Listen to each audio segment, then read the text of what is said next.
ketika Engkau bertindak, maka segalanya mungkin Tuhan. Kami bertindak dengan iman kami. Kami percaya Tuhan, bukan dengan kekuatan kami, bukan karena kami pantas Tuhan, tetapi karena Engkau dan semata-mata Tuhan. Dan kemurahan Tuhan itulah yang membuat segalanya mungkin Tuhan. Kami datang di dalam kasih sayang Tuhan yang telah Tuhan nyatakan di kayu salib. Ketika Yesus tersalib bagi kami, menebus kami, dan Tuhan membuka sebuah jalan. Sehingga sekarang kami boleh memanggil Engkau Bapa. Dan kami boleh datang dan menengadahkan tangan kami dan pengharapan kami. Kami boleh datang meminta kepada Engkau Tuhan.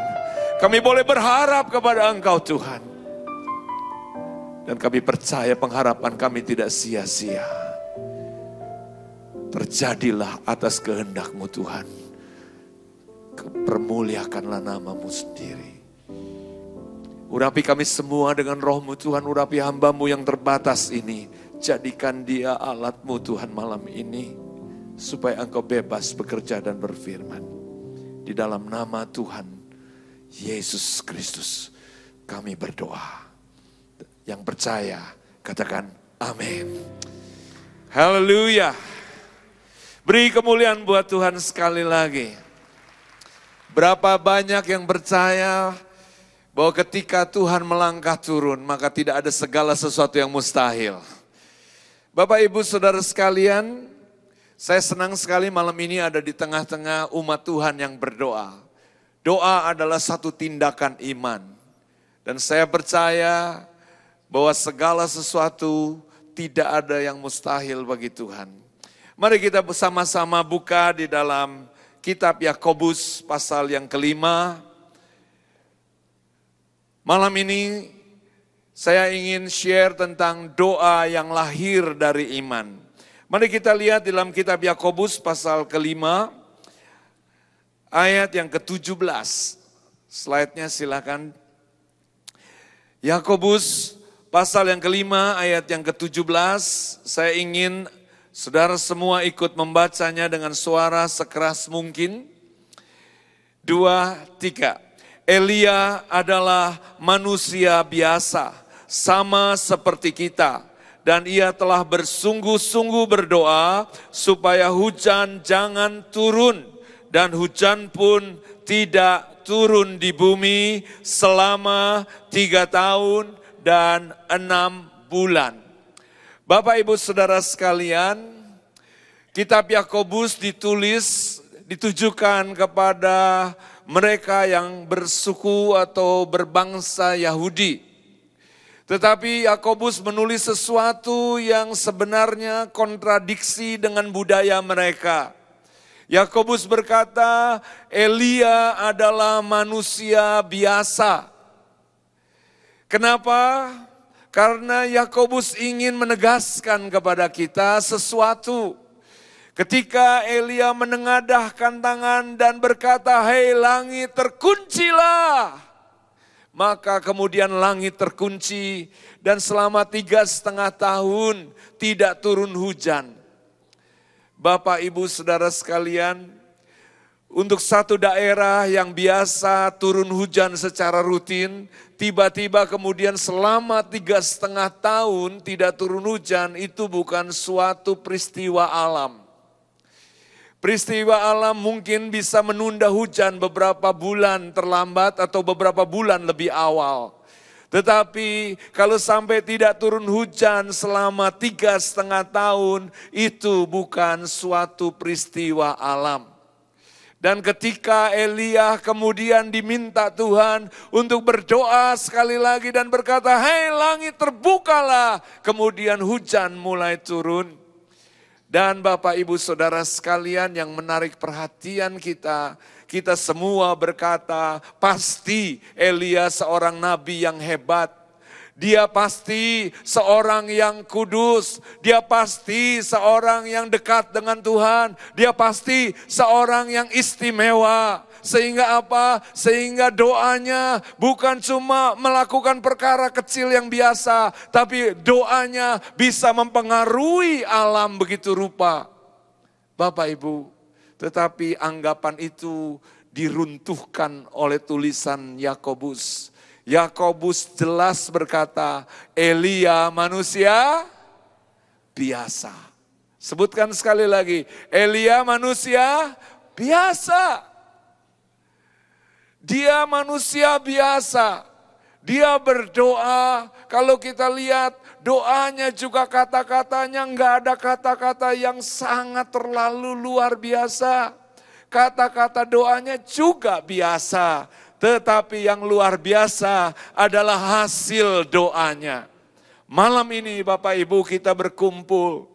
Anda dan saya tidak perlu menjadi manusia yang luar biasa untuk menghasilkan sesuatu yang luar biasa. Sebab kita punya Tuhan yang luar biasa. Yang diperlukan ada sesuatu rahasia. Kalau Anda berkata, saya orang biasa Pak. Bapak pendeta, Bapak hamba Tuhan dipakai Tuhan. Benihin dipakai Tuhan, Pak Alex dipakai Tuhan. Wah mereka pasti luar biasa. Doanya lebih tokcer, doanya lebih diurapi. Bapak Ibu dengarkan baik-baik, kita keliru. Bukan saya mengurangi hormat kepada hamba-hamba Tuhan yang Tuhan pakai luar biasa. Tetapi dengar baik-baik, Anda dan saya juga bisa menghasilkan doa yang luar biasa. Kenapa? Karena Alkitab yang berkata, Elia manusia biasa. Kalau Yakobus hari ini menulis, mungkin dia berkata juga, Reinhard Bonnke juga manusia biasa. Kalau dia boleh menulis, dia juga akan berkata, Benny Hinn juga manusia biasa. Bahkan kalau diizinkan, dia juga akan menulis, Pendeta Alex Abraham Tanusapta juga manusia biasa. Tetapi kita semua punya Tuhan yang luar biasa. Nah sekarang bagaimana kita bisa menghasilkan doa yang luar biasa? Kata-katanya kah? Pengurapannya kah? Bapak Ibu, ada satu ayat yang beberapa ayat sebelum dari ayat yang kita baca, ayat yang ke-15 memberi kepada kita satu kunci. Ya, mari kita baca sama-sama. Yakobus pasal 5 ayat 15. Sudah siap baca? 2, 3. Dan doa yang lahir dari iman. Sekali lagi. Dan doa yang lahir dari iman akan menyelamatkan orang sakit itu. Dan Tuhan akan membangunkan dia. Dan jika ia telah berbuat dosa, maka dosanya itu akan diampuni. Perhatikan Bapak Ibu.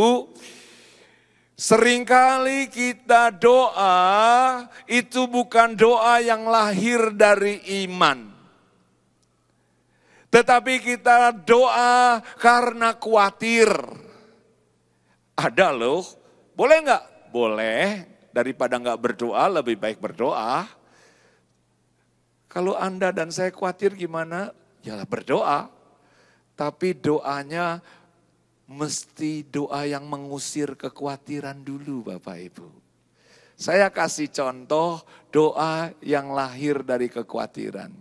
Saya pengen tanya Bapak Ibu di sini. Berapa banyak Bapak Ibu kalau naik pesawat terbang berdoa lebih dulu? Tolong angkat tangan Bapak Ibu. Apalagi ada gangguan cuaca, pesawat goyang, tambah doa. Betul? Bahkan tambah bahasa roh.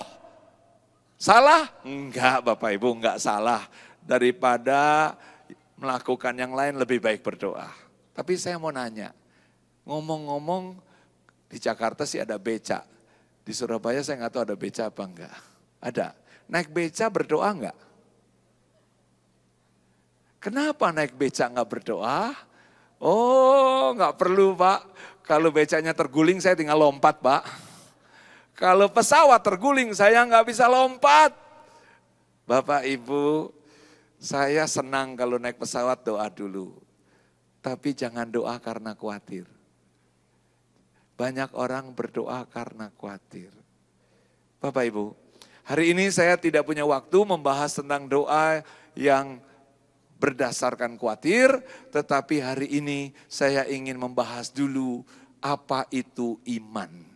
Kenapa? Karena banyak orang Kristen termasuk saya, kita sering menyebut kata iman, kita sering mendengar kata iman, tetapi sebenarnya kita tidak tahu persis iman itu apa. Saya punya waktu cukup lama waktu itu untuk menggumuli. Iman itu barangnya apa ya? Ya, pakai bahasa sehari-hari saya, binatangnya itu apa ya? Speknya itu apa ya? Ya, sebab kita seringkali dengar, udah imani aja, ya imani aja. Ya, Bapak Ibu, banyak orang menyebut iman, tetapi kita belum persis tahu. Itu sebabnya sore ini izinkan saya untuk share sedikit mengajar tentang apa itu iman. Nanti ya kapan-kapan kita akan belajar tentang doa bertindak dengan iman. Ya, Bapak Ibu mari kita baca sama-sama di dalam kitab Ibrani 11 ayat yang pertama. Sudah ada di slide jadi Anda tinggal baca sama-sama ya. 2, 3. Iman adalah dasar dari segala sesuatu yang kita harapkan. Dan bukti dari segala sesuatu yang tidak kita lihat.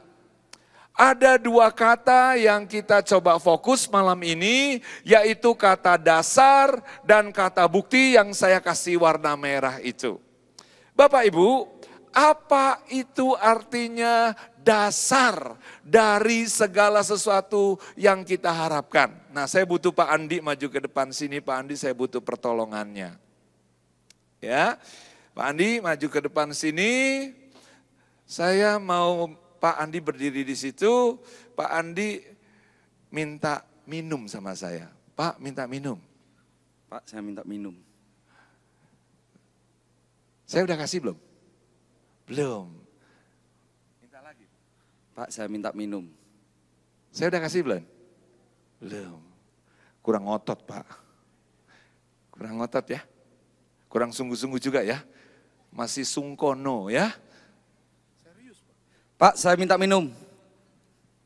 Sudah saya kasih belum? Gimana? Kalau Anda doa kayaknya kurang ngotot, Anda lebih ngotot kan? Ya, kalau perlu teriak supaya Tuhan barangkali nggak dengar ya. Sekali lagi Pak, yang ngotot Pak. Pak, saya minta minum. Masih saya kasih atau belum? Belum juga. Kenapa ya? Kenapa saya belum kasih? Ya, sederhana. Dari tadi tangannya Bapak udah begini belum? Coba Pak gini.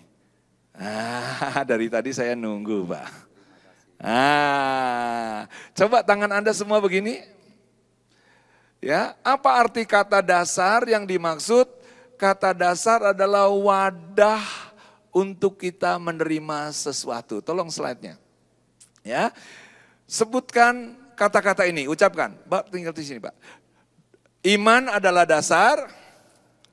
Ucapkan sama-sama. Iman adalah dasar untuk menerima sesuatu yang kita harapkan. Ya, perlu wadahnya. Kalau Bapak ini minta minum, tapi saya lihat Bapak ini tidak menyediakan tempat untuk menerimanya, tidak menyediakan wadahnya. Saya bagaimana ngasihnya ya? Seandainya saya bawa ceret ya.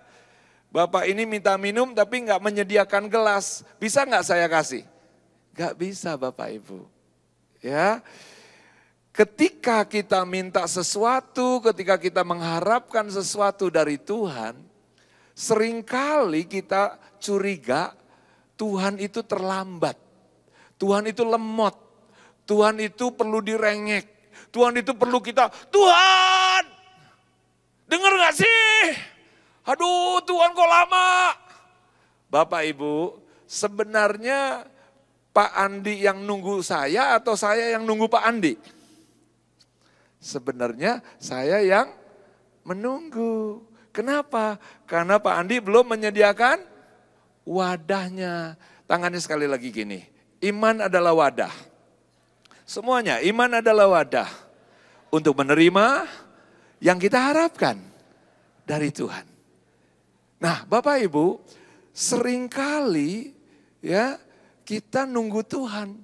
Padahal Tuhan itu nunggu kita Bapak Ibu. Ya, ini terbalik-balik nih Bapak Ibu. Ya, seringkali kita pikir Tuhan terlambat. Tidak Bapak Ibu, Tuhan sudah nggak nahan sebenarnya pengen memberi. Tapi Tuhan bingung mau dikasihnya di mana, mau di mana aku mesti naruhnya. Ya, kenapa? Kamu nggak menyediakan wadahnya, kamu nggak menyediakan tempatnya.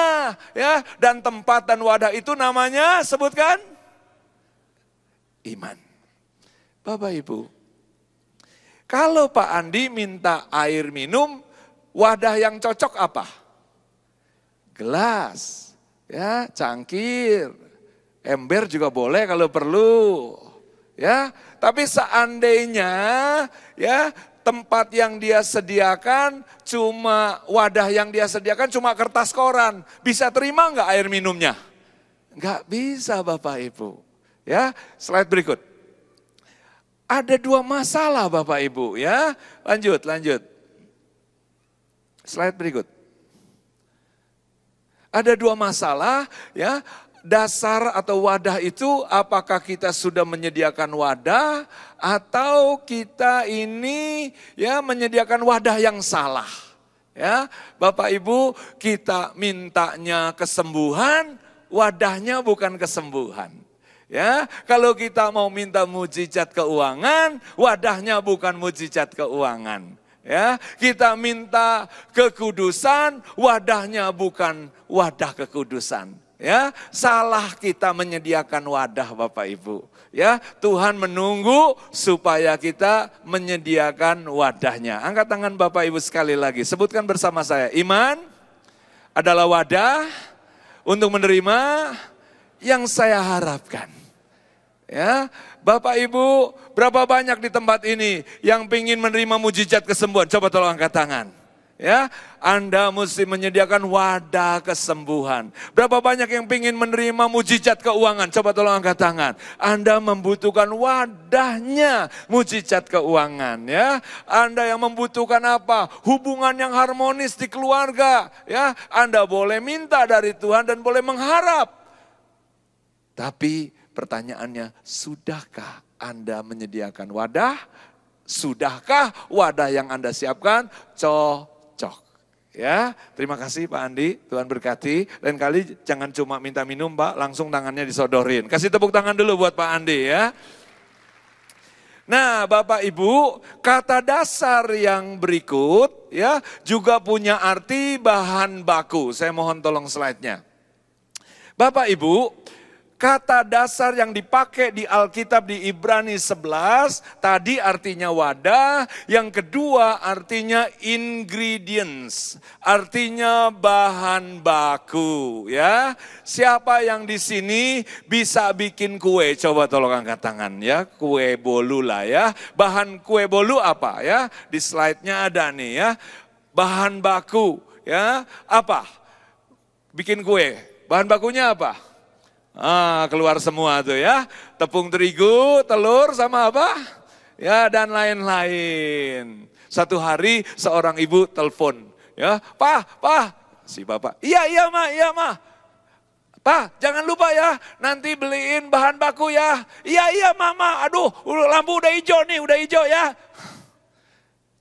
Hubungan telepon terputus, lampu hijau, dia mesti jalan. Pulang kerja, sang bapak ingat, wah istriku yang tercinta tadi nelpon pesan bahan baku. Bahan baku apa ya? Mau nelpon pulsa habis Bapak Ibu. Tapi suaminya ingat, seingatnya kamar mandi bocor Bapak Ibu. Jadi dia mampir ke toko bahan bangunan, dia beli bahan baku juga, tetapi bahan bakunya semen, pasir, dan kerikil. Berhubung kamar mandi bocor. Saya pengen tanya, jadi kue enggak Bapak Ibu? Enggak jadi kue. Kenapa? Bahan bakunya ada tapi tidak cocok. Nah Bapak Ibu, setiap apapun yang kita lihat di muka bumi, ya, baju ini dibuat dari bahan baku. Gedung ini ada bahan bakunya. Pesawat ada bahan bakunya, ya. Semua yang Anda lihat pasti dibuat dari satu bahan baku. Bahkan Adam sendiri ketika diciptakan Tuhan menggunakan bahan baku itu dari debu tanah. Ya, Bapak Ibu, Tuhan ingin melakukan sesuatu, tetapi Tuhan mau supaya kita sadar, kita paham bahwa kita mesti menyiapkan bahan baku. Ya, bahan bakunya untuk mujizat kesembuhan apa ya? Bahan baku untuk mujizat keuangan apa ya? Bahan baku untuk mujizat untuk kita mendapatkan hikmat dari Tuhan apa ya bahan bakunya?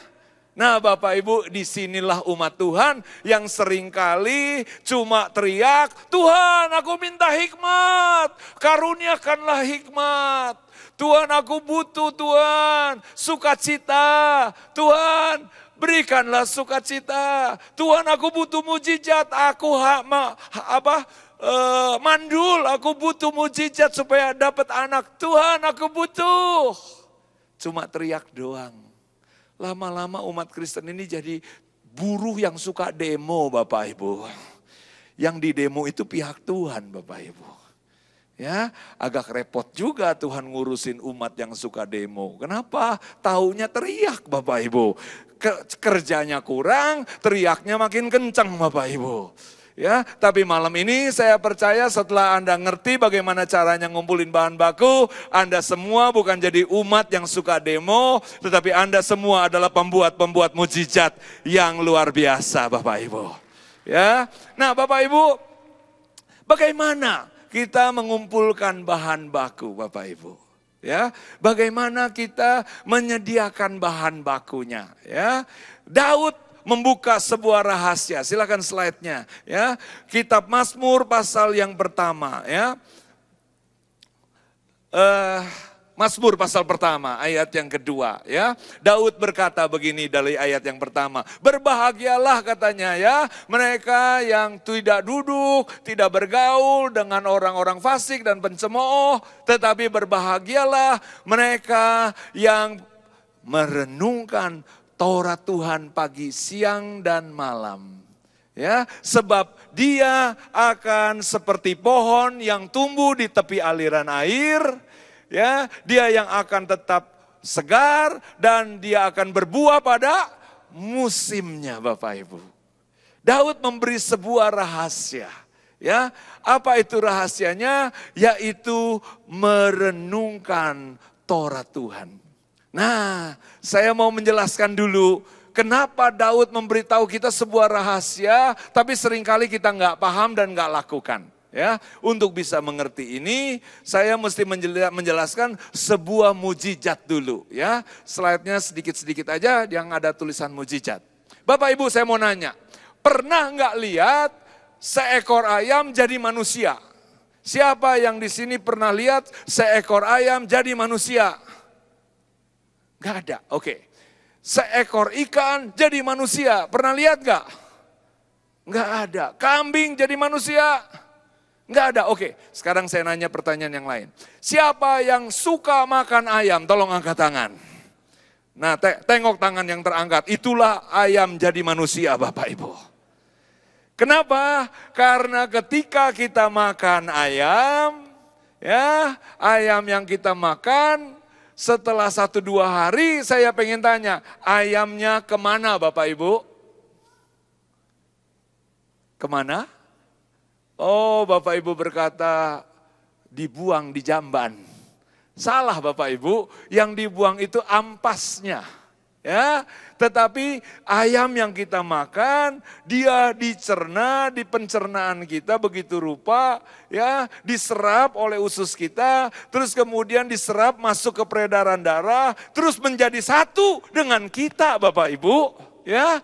Jadi saya ini penjelmaan dari ayam, ikan, kambing, babi, ya, termasuk kalau Anda suka makan itu guguk ya Bapak Ibu.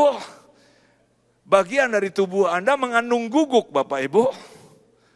Nah ya, guguk itu B1 atau B2 ya? Bapak Ibu,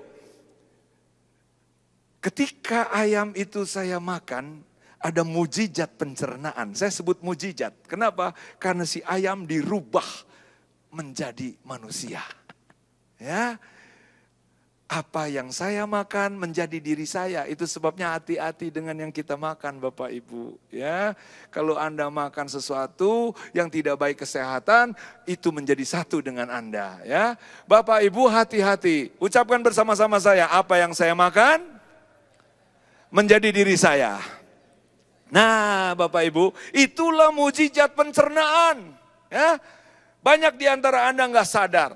Ya, ketika ayam, ikan semua saya makan, nasi, pecel, madiun tadi siang saya makan, bentar lagi dia menjadi satu. Begitu udah jadi satu, saya nggak bisa misah-misahin lagi Bapak Ibu. Emangnya saya tahu ini dibikin dari apa? Ya, saya mana tahu bagian ayam nempelnya di bagian mana. Saya mana tahu ikan bagian mana ada di dalam tubuh saya. Udah menjadi satu. Tidak bisa dipisah-pisahkan lagi dengan saya. Itulah, sebutkan sama-sama, mujizat pencernaan. Mujizat pencernaan. Nah Bapak Ibu, ada satu mujizat lagi yang Daud jelaskan, firman Allah jelaskan, yaitu mujizat yang merubah sesuatu menjadi sesuatu, yaitu pencernaan yang ada di sini. Ya, bukan yang ada di perut, tetapi ada di kepala kita, yaitu mujizat perenungan. Daud berkata, berbahagialah mereka yang merenungkan firman Tuhan. Sebab apa? Sebab ketika engkau merenungkan firman Tuhan, maka firman Tuhan itu yang dahsyat, yang menciptakan langit dan bumi, yang mengubah air jadi anggur, yang membelah laut merah, firman Tuhan Bapak Ibu yang juga melakukan perkara-perkara yang sangat luar biasa. Firman Allah yang keluar dari mulut Allah, dan firman itu adalah Allah sendiri. Firman itu kita renung, dicerna. Tapi dicernanya bukan di sini. Dicerna di sini. Firman Allah dicerna, direnung, dia berubah wujud. Jadi iman di dalam roh kita. Kalau tadi ayam saya makan, dicerna berubah jadi tubuh saya. Tapi kalau firman Allah, saya cerna, saya renung-renungkan, dia berubah jadi iman. Firman berubah jadi iman di dalam roh saya. Sama seperti ayam yang sudah menyatu dengan tubuh saya nggak bisa pisah-pisah lagi. Begitu juga firman Tuhan yang dahsyat itu, ketika saya cerna, dia berubah menjadi iman di dalam roh saya, tidak bisa lagi dipisahkan. Sehingga firman ada di dalam engkau dan menyatu dengan rohmu dan melakukan perkara yang dahsyat Bapak Ibu. Bapak Ibu, seringkali banyak anak Tuhan baca Alkitab tetapi tidak merenung-renung. Contoh, pagi saat teduh baca Alkitab. Wah, sikapnya husuk. Ya, bacanya serius. TV dimatikan, semua mesti diam. Anak cucu minggir, baca kusuk. Ya, sudah baca firman Tuhan, dia masak. Ketika masak yang direnungkan bukan firman Tuhan. Dia lagi masak, dia merenung gini.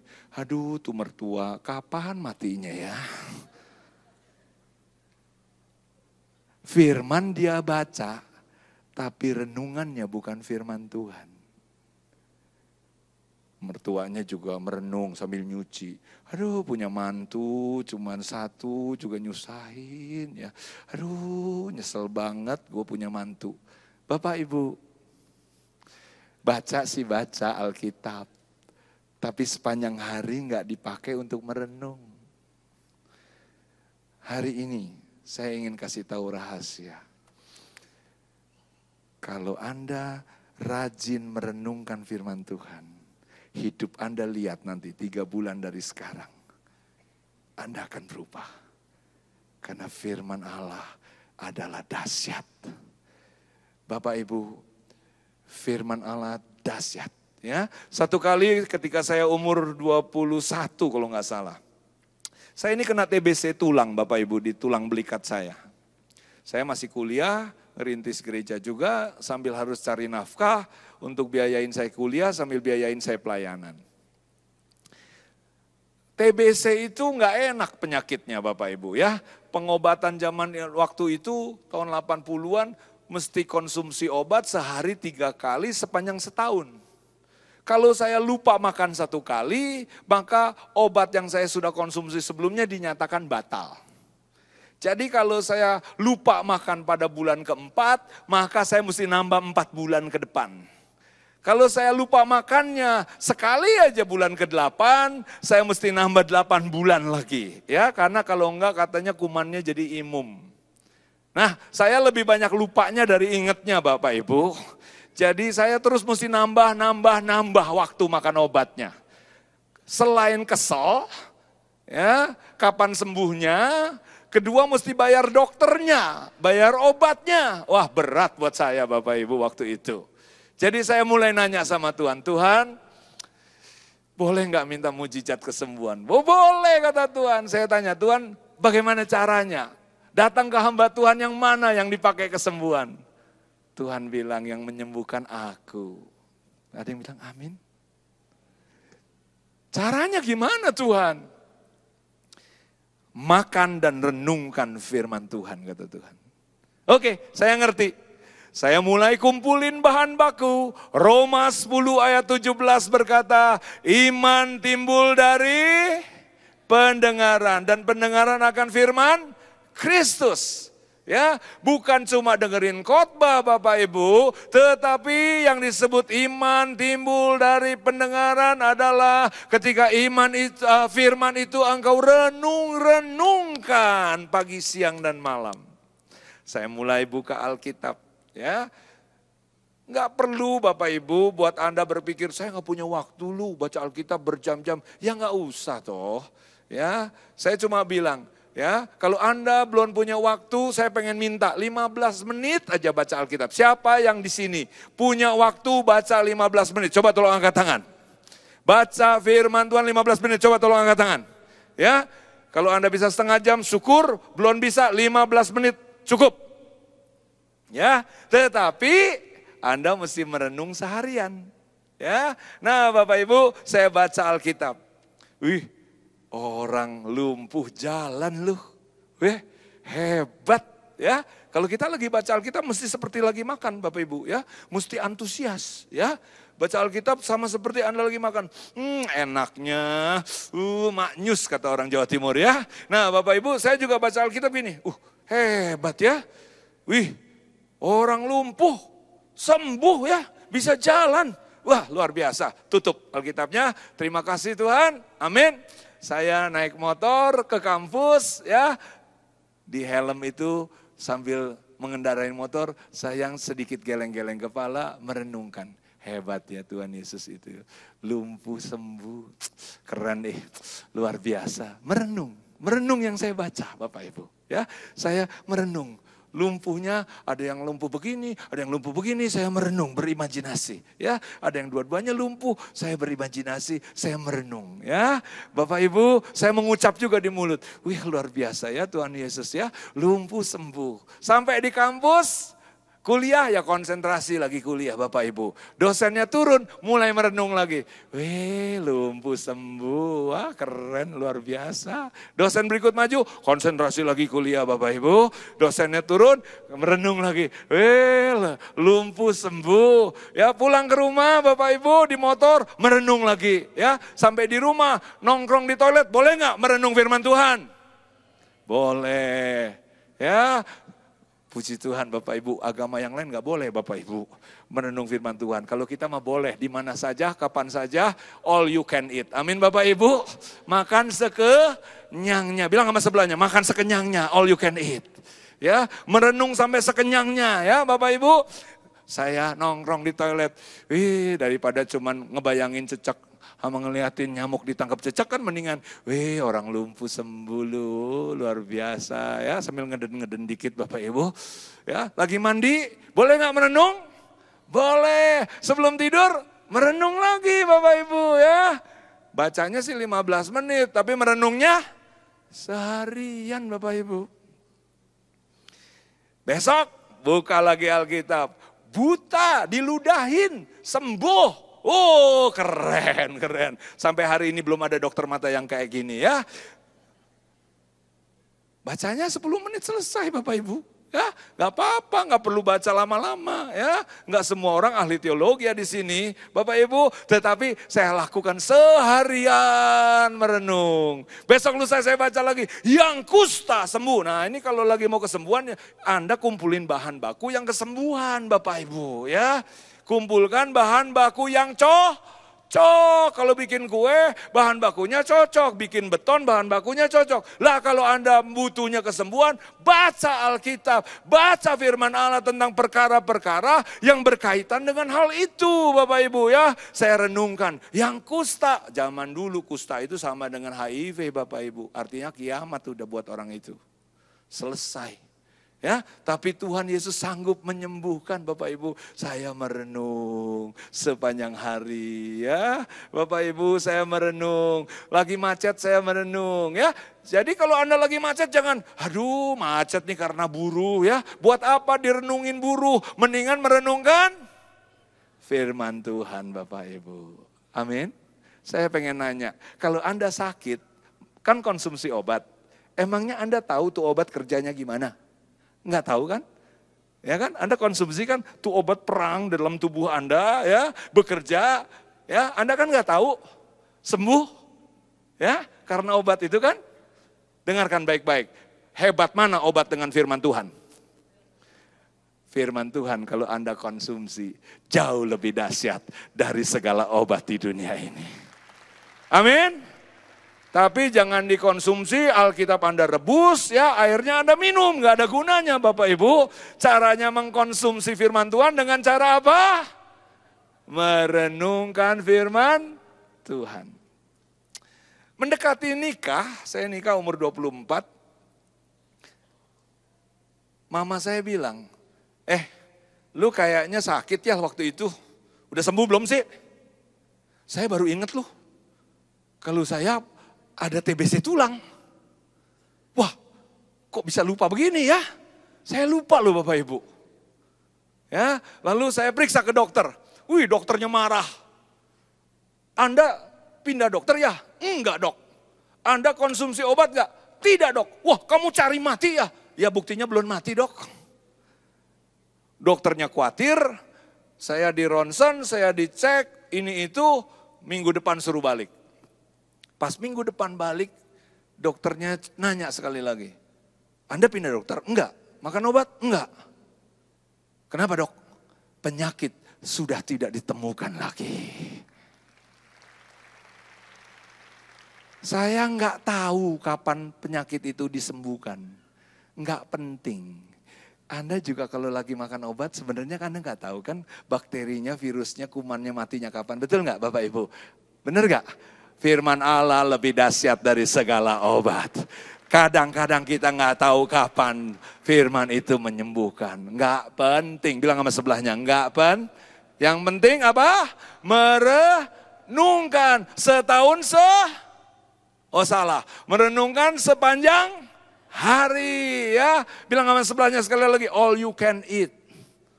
Makan sekenyangnya ya, renungkan. Nah Bapak Ibu, ada seorang bapak yang memberi saya inspirasi namanya Pak Sinaga. Ya, yang punya Bumi Asih. Pak Sinaga ini dia cerita sama saya, Nak Samiton katanya. Bapak ini dari Sumatera Utara, BTL, Batak Tembak Langsung katanya. Ya, artinya nggak mampir Medan langsung Jakarta Bapak Ibu. Mampir kemana Pak? Hampir di Jakarta, di Tanjung Priuk. Profesi Bapak apa? Kok sekarang bisa jadi konglomerat? Bapak ini dulu mendarat di Jakarta cuma tukang pikul. Hah? Tukang pikul bisa jadi konglomerat? Gimana Pak mujizat ceritanya tuh gimana? Oh Nak Samiton katanya. Bapak ini ya walaupun jadi tukang pikul, jadi kuli pikul. Bapak ini merenung firman Tuhan katanya. Ku renungkan Tuhan adalah gembalaku yang baik. Takkan kekurangan aku. Ya, dia akan menghantarnya ke rumput yang hijau dan air yang tenang sambil angkat beban sambil dia merenung-renung firman Tuhan. Firman Tuhan itu merubah hidupnya Bapak Ibu. Saya tanya, Pak, kenapa banyak orang Sumatera mendarat di Tanjung Priuk, mendaratnya sebagai kuli, matinya tetap masih kuli. Oh, itu teman saya, anak Samiton. Yang direnungkan beda, kenapa? Bedanya apa Pak? Yang direnungkan ini, sambil dia angkat barang, dia bilang ini, kurang ngajar itu sih bos, gaji tak naik-naik pula katanya. Nah, apa yang Anda renungkan, itu menjadi diri Anda. Kalau Anda merenungkan iri hati, jadi sakit. Kalau Anda merenungkan kebencian, jadi kematian. Kalau Anda merenungkan pornografi dan yang jorok-jorok, jadi perzinahan. Kalau Anda merenungkan apa saja, pasti jadi dirimu. Lebih baik hari ini ambil keputusan. Yang engkau renungkan adalah firman Allah yang keluar dari mulutnya Allah. Sebab ketika engkau merenungkan firman Allah itu, dia menjadi satu, dia berubah wujud, namanya iman di dalam rohmu. Kalau Anda mau tahu apa itu iman, itu. Ini bukan tahyul, ini bukan mitos. Saya bisa jelaskan, firman Allah bisa menjelaskan secara teknis. Bapak Ibu, angkat tangan sama-sama gini. Iman adalah wadah untuk menerima segala sesuatu yang kita harapkan. Iman adalah bahan baku untuk membuat segala sesuatu yang aku harapkan. Saya nggak tahu Anda mengharapkan apa di sini. Tapi Anda boleh berharap. Ya, Anda boleh berharap yang mana? Yang ditulis di dalam Alkitab. Yang tidak dijanjikan di Alkitab, jangan Anda harap-harap. Contohnya, Anda berharap besok ya tambah cula 1 di dahi Anda. Jangan, ya, karena tidak ada janji. Anda juga nggak usah berdoa dan berharap punya tangan 4, Bapak Ibu. Kenapa? Karena itu tidak ada janjinya. Tetapi setiap Anda boleh berharap bahwa segala penyakit telah disembuhkan oleh bilur Yesus. Anda boleh berharap bahwa setiap anak Tuhan hidupnya pasti bukan cuma cukup, Anda akan jadi berkat. Anda boleh berharap bahwa hidup kita bisa hidup kudus serupa dengan Kristus. Anda boleh berharap bahwa Anda punya hikmat dari Tuhan, lebih dari semua orang. Kenapa? Karena firman Tuhan akan diberikan kepada Anda. Caranya dia berikan bagaimana? Konsumsi firman Tuhan. Bapak Ibu, kata yang kedua yang kita mau bahas adalah iman adalah bukti dari segala sesuatu yang tidak kita lihat.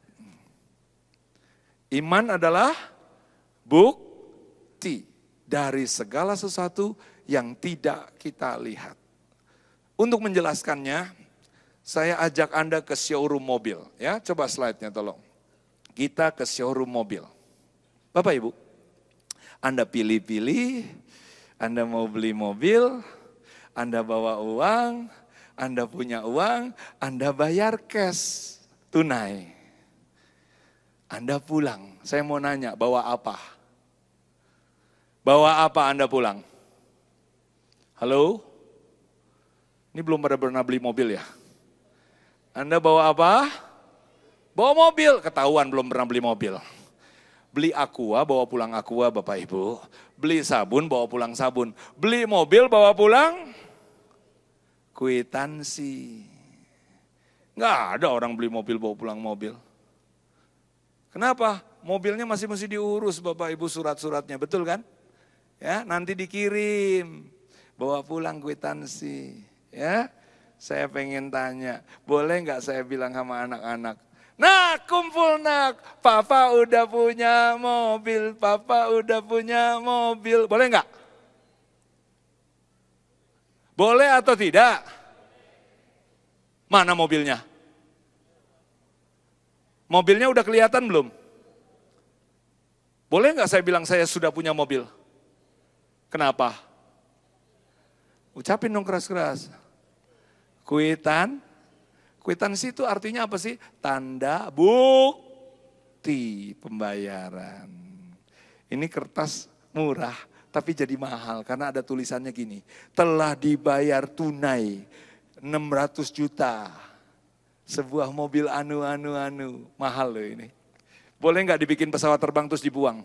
Jangan Bapak Ibu. Ya, jangan. Karena ini mobil. Mobilnya sudah kelihatan belum? Belum. Sebutkan sama-sama saya. Iman adalah bukti. Iman adalah kwitansi. Dari segala sesuatu yang belum saya lihat. Tapi ada kwitansi. Boleh nggak saya bilang sama tetangga saya bikin garasi sebagai tindakan iman. Tetangga nanya, lu bikin apa? Garasi. Emang mobilnya ada? Ada dong. Ini mobil bukan? Nah, di sini Bapak Ibu seringkali umat Tuhan bingung. Itu bukan mobil, bego. Itu kertas. Nah, ini masalahnya. Ya. Seringkali kita bilang kita belum menerima. Karena kita maunya ngelihat mobilnya. Padahal yang Tuhan kasih apanya dulu? Kwitansinya. Nah, sekarang kalau saya pergi ke showroom mobil, slide berikut. Kalau saya ke showroom mobil, cuma lihat-lihat mobil. Nggak punya uang, nggak bawa uang, pulang bawa brosur mobil. Boleh nggak saya bilang sama anak saya, ya, nak papa sudah punya mobil, boleh nggak? Nggak boleh. Imani saja ya nggak boleh, nggak bisa. Kenapa? Itu bukan kwitansi, tetapi promosi. Ya. Katalog brosur itu promosi. Siapa yang bawa Alkitab sini? Coba tolong diangkat ya. Siapa yang bawa Alkitab? Tolong diangkat ya. Mungkin Alkitab elektronik juga tolong diangkat. Bilang sama sebelahnya, ini promosi. Bilang sama sebelahnya, ini promosi dari sorga. Amin. Ini isinya apa? Promosi. Janji-janjinya Tuhan. Tapi janjinya Tuhan ini akan cuma tinggal janji kalau nggak diapa-apakan. Dia mesti dirubah dari promosi jadi kwitansi. Caranya gimana? Gampang. Firman Tuhan direnung-renungkan. Ucapkan sama-sama. Direnung-renungkan. Sekali lagi. Direnung-renungkan. Berapa banyak? Setahun salah. Kapan? Setiap hari. Kasih tepuk tangan buat Tuhan. Berapa banyak yang mau mulai merenung-renung firman Tuhan? Coba saya mau lihat tangannya. Anda mungkin sibuk, gak apa-apa. Tuhan gak suruh Anda baca Alkitab seharian. Tapi Anda tetap bisa merenungkan firman Allah sepanjang hari. Amin Bapak Ibu. Ya. Nah Bapak Ibu, ketika Anda merenung-renungkan dapat kwitansi di dalam iman saudara, mobilnya datangnya kapan gak usah dipikirin. Yang penting pegang kwitansinya. Kalau Anda sakit, ya ini langsung aplikasinya. Kalau Anda lihat kanker, aduh gua kanker nih, ya kata dokter pasti mati. Ya gak kanker juga pasti mati Bapak Ibu. Betul gak? Siapa sih yang di sini gak bakalan mati? Sakit kanker atau orang gak sakit kanker pasti mati. Bilang sama sebelahnya, lu sakit gak sakit pasti mati. Bener gak? Sekarang masalahnya apa? Anda pengen sembuh kan? Anda punya kanker. Tuhan, aku pengen sembuh. Teriak-teriak sama Tuhan. Tuhan bilang ini umat yang mendemo namanya. Anda gak usah teriak-teriak sama Tuhan. Buka Alkitab Anda. Kumpulin bahan baku. Sebutkan nama sebelahnya. Bisikin, all you can eat, bilang sebelahnya. Baca sekenyangnya, renungkan sekenyangnya. Renungkan, kumpulin bahan baku. Ya, Anda merubah promosi jadi kwitansi. Ya, ada gambar hati, boleh tolong di slide-nya dimunculkan. Ada slide hati, ya. Nah, ya, iman itu datangnya dari mana? Dari firman. Ya, Firman direnung-renungkan jadi iman. Ucapkan bersama-sama saya. Firman direnung-renungkan berubah wujud jadi iman. Alkitab adalah promosi, direnung-renungkan menjadi kwitansi. Nah Bapak Ibu, kenapa dulu Pak Alek ya waktu mau beli yang mau mendapatkan tanah di Manyar ya dia duduk ya dia lagi merenung-renung ya dia merenungkan firman Tuhan banyak Bapak Ibu ya. Kalau Anda pengen punya mobil jangan mobil tetangga Anda urapi ya Bapak Ibu. Itu termasuk tindakan kriminal Bapak Ibu. Ya, lebih baik kalau Anda pengen punya mobil buka Alkitab, cari janji Tuhan. Ya, kalau Anda pengen punya rumah, siapa yang pengen punya rumah? Coba tolong angkat tangan. Ya, siapa yang pengen naik gaji? Ya, gaji upahnya. Ya, jangan demo Bapak Ibu ya. Buka firman Tuhan, dibaca, direnungkan. Sampai jadi kwitansi. Ya, ketika ada kwitansi, tulisannya gini, telah disembuhkan kanker oleh bilur-bilur Yesus telah dibayar tunai, tertanda Tuhan Yesus Kristus. Kwitansinya ada di dalam roh Anda. Tapi dokter ngelihatnya masih kanker, tetangga ngelihatnya masih kanker, nggak masalah. Kesembuhannya belum kelihatan. Yang kelihatan adalah kankernya, tapi kwitansinya mengatakan sudah sembuh. Saya pengen tanya, orang itu udah sembuh belum? Nah ini masih bingung. Nah ini masih bingung tadi sama kayak beli mobil. Ya mesti khotbah ulang ini. Kalau Anda sudah kumpulkan bahan baku dia jadi kwitansi. Anda udah sembuh belum? Sudah. Amin. Kesembuhannya belum kelihatan. Kwitansinya sudah kelihatan. Anda beli mobil, mobilnya belum kelihatan. Tapi yang penting ada kwitansi. Bilang sama sebelahnya yang penting ada kwitansi. Malam ini Bapak Ibu, siapa yang berjanji hidupnya mau diubah Tuhan?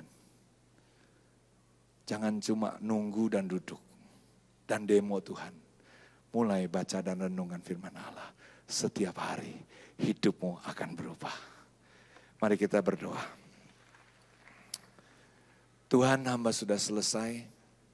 Hamba percaya firman-Mu akan bekerja di dalam hati kami setiap hari. Dan kami percaya Tuhan seperti Daud berkata, kalau ku renung-renungkan firman-Mu pagi, siang, dan malam. Aku akan seperti pohon yang tumbuh di tepian air. Aku tidak menjadi kering. Aku akan tetap berbuah pada musimnya Tuhan. Dan aku percaya Tuhan hidupku tidak akan sama lagi. Dan mujizat akan terjadi terus-menerus dalam hidupku. Karena firman Tuhan aku konsumsi. Firman Tuhan aku akan ambil dan renung-renungkan. Dan akan kuubah Tuhan janjimu menjadi iman Tuhan. Promosimu menjadi kwitansi. Dan aku akan Tuhan bertumbuh bersama-sama dengan firman-Mu. Terima kasih Bapa. Terima kasih. Berapa banyak di ruangan ini engkau mau berjanji pada dirimu dan berkata, aku mau ambil keputusan. Mulai hari ini aku mulai latih pikiranku untuk merenung-renung firman Tuhan. Bukan iri hati, bukan kejahatan, bukan yang najis dan kotor. Tapi ku renung-renungkan firman Tuhan siang dan malam. Angkat tanganmu kalau engkau ingin. Katakan pada Tuhan, Tuhan tolong aku, bantu aku, pimpin aku dengan roh-Mu. Supaya ku renung-renungkan firman Tuhan seperti Daud. Supaya hidupku akan seperti pohon tumbuh di tepian air. Yang tidak akan menjadi kering dan akan berbuah pada musimnya. Yang percaya katakan amin. Amin. Tuhan berkati. Puji nama Tuhan, tiba waktunya kita diberikan kesempatan untuk memberikan korban persembahan. Sekali lagi saya ajak kita tundukkan kepala, sehati kita mau berdoa. Terima kasih Tuhan Yesus untuk firman-Mu malam hari ini. Kami juga berdoa untuk hamba-Mu yang telah